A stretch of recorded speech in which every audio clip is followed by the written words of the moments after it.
আচ্ছা চলেন একটু ঘুরে আসি।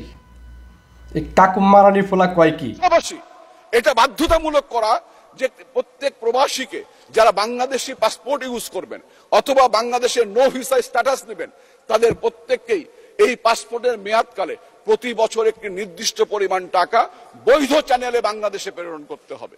যদি তিনি বৈধ চ্যানেলে বাংলাদেশে প্রেরণ করেন, সরকারি সিস্টেমে প্রেরণ করেন, তাহলে তার পাসপোর্টটি নবায়ন হবে, তার নো ভিসাটি নবায়ন হবে। যদি এটি না করেন তাহলে পাসপোর্ট এবং নো ভিসার ক্ষেত্রে রাষ্ট্রকে বিবেচনা করতে হবে আদৌ তাদের বাংলাদেশের নাগরিকত্ব বা পাসপোর্ট বহন করার প্রয়োজন আছে কি না। এই বিষয়টি আমি সরকারকে বিবেচনা করার জন্য সবিনয় অনুরোধ করছি। আচ্ছা কাকু মারানির পোলা বা এমপি মারানির পোলা, তোরা আমি আবার কই, আমরা যখন প্রবাসী পাসপোর্ট করি না, তোরা মারানির পোলা সেখানে দালাল দরাস, দালাল তারা পাসপোর্ট হয় না। যেখানে আমরা মেডিকেল তুমি যাই না মারানির পোলারা, তখন আমাদের সেখানেও দালাল লাগে। আমরা যখন পিঙ্গার দিতাম যাই পিঙ্গার, সেখানেও দালাল লাগে। তোরা মারানির পোলারা এখন থাকিস কই? যখন আমরা টেরিংও যাই সেখানেও দালাল লাগে।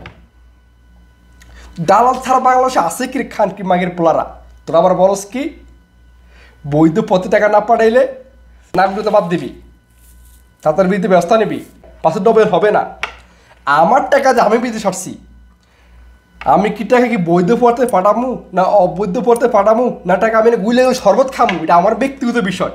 তোরা মারানির পোলারা কেড়ে তোকে বাপ তো টাকা দিচ্ছি না, তোর টাকা দিচ্ছি তো আমাদেরকে বিদেশে আসার সময়।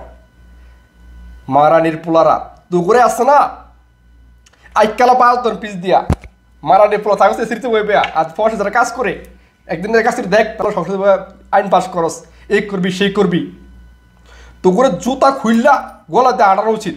কথা বুঝছস? তোকে লজে থাকা উচিত। যদি প্রবাসীরা রেমিডেন্স না দিত তাহলে তোরা ফাঙ্কার বাতাস খেতি না, এসি বাসে দূর তোর ফাঙ্কার বাতাস পাইতি না। মারানির পোলা আগল আবার লম্বা লম্বা কথা বলো সংসদে বৈশা প্রবাসী নামে।